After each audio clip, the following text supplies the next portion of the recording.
नमस्कार। Radio talkies में आप सबका स्वागत है। नमस्कार। नमस्कार। तो आज हम एक बहुत ही दिलचस्प किताब और उसके एक खास अध्याय पर बात करने वाले हैं। हाँ, राजीव मुद्गल की देवताओं का मौन। बिल्कुल, और उसका तीसरा अध्याय क्वांटम मैकेनिक्स का स्क्रू ड्राइवर। टाइटल ही काफी सोचने पर मजबूर करता है। हाँ, है ना। तो हमारे पास जो जानकारी है वो इसी चैप्टर पर है और आज हम कोशिश करेंगे समझने की वो जो एक सेंट्रल आइडिया है इसमें कि ये जो हमारा होना है, अस्तित्व, हाँ। जिसे लेकर इजनेस कह रहे हैं। हाँ, वही असली बुनियाद है, मतलब हर चीज की, साइंस की भी, क्वांटम मैकेनिक्स की भी, सब इसी पर टिका है। और जो चौंकाने वाली बात है वो ये कि इस बुनियाद को जिससे सब कुछ निकल रहा है, हाँ, सारी घटनाएं, सारे फिनोमेना, उसे आप उन घटनाओं की तरह माप नहीं सकते, उसका विश्लेषण नहीं कर सकते। बिल्कुल, ये थोड़ा दिमाग घुमाने वाला विचार है। हाँ, और लेखक इसमें अपनी कुछ यात्राओं का जिक्र भी करते हैं, जैसे वो द ताओ ऑफ फिजिक्स वाली बात। हाँ, वो 1989 की बात है। मुंबई में लेखक अपने एक आईआईटी इंजीनियर दोस्त से मिले थे। अच्छा। और वो दोस्त फ्रिट्जॉफ काप्रा की द टाओ ऑफ फिजिक्स से बहुत इम्प्रेस्ड थे। वही लेखक ने अपना स्टैंड क्लियर किया। उन्होंने दोस्त से कहा, देखो, सत्य को परम सत्य को क्वांटम मैकेनिक्स में मत ढूंढो। क्यों? उनका क्या तर्क था? उनके लिए वो किताब एक तरह से विज्ञान और पूर्वी दर्शन को मिलाने की थोड़ी सतही कोशिश थी। ओके। उनका मानना था कि क्वांटम मैकेनिक्स या कोई भी मैकेनिक्स वो असल में एक औजार है, एक तकनीक, जैसे स्क्रू ड्राइवर जो टाइटल में है। बिल्कुल।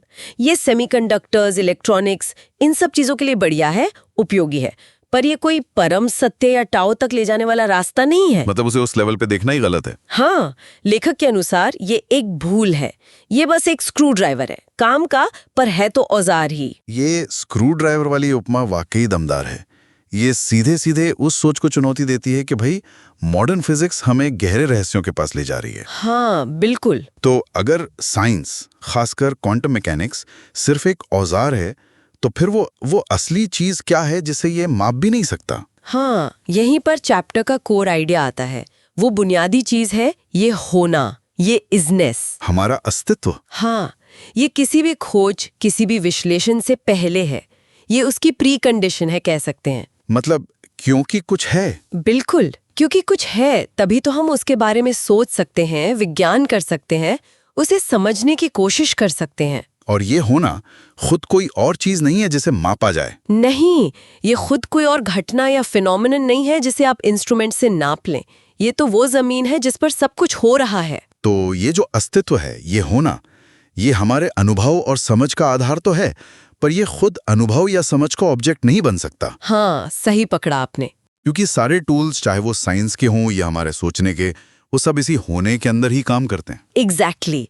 ये आधारभूत होना मापने लायक नहीं है, क्योंकि मापन की पूरी प्रक्रिया, वो जो प्रोसेस है, वो खुद इसी होने पर निर्भर है। और यहीं लेखक भरथरी के वाक्यपदीय का जिक्र लाते हैं। वाक्यपदीय। हाँ। ये तो भाषा और वास्तविकता पर बहुत गहरा ग्रंथ माना जाता है। हाँ, बहुत पुराना और गहरा। उसका पहला ही श्लोक है, अनादि निधनम ब्रह्म शब्द तत्वम यद अक्षरम। इसे थोड़ा घोलेंगे। अनादि निधनम ब्रह्म। इसका मतलब है वो ब्रह्म जो शब्द तत्व है, यानी असलियत में आवाज या भाषा का मूल तत्व है, वो अक्षर है, मतलब अविनाशी है। उसका न कोई आदि है न अंत। अनादि निधन। हाँ, जिसका न शुरू है न अंत। हाँ। और आगे कहते हैं, विवर्तते अर्थ भावेण प्रक्रिया जगतो यता। इसका क्या मतलब हुआ? यानी वही एक तत्व, वही ब्रह्म या शब्द तत्व, जिसे वाक भी कहते हैं, वही इस जगत के अलग अलग रूपों में प्रकट होता है।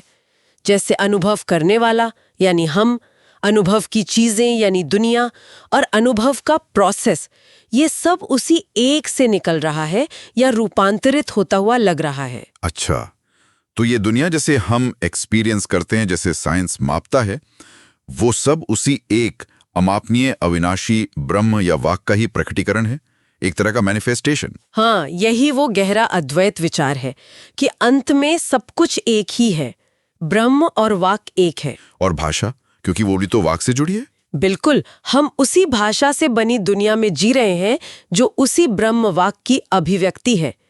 पर वो अभिव्यक्ति, वो भाषा, उस मूल स्रोत को पूरी तरह कभी बयान नहीं कर सकती। अध्याय में एक और लाइन है जो इसी से जुड़ती है शायद। हमारे अंदर ब्रह्म नहीं है, हम उसके अंदर हैं।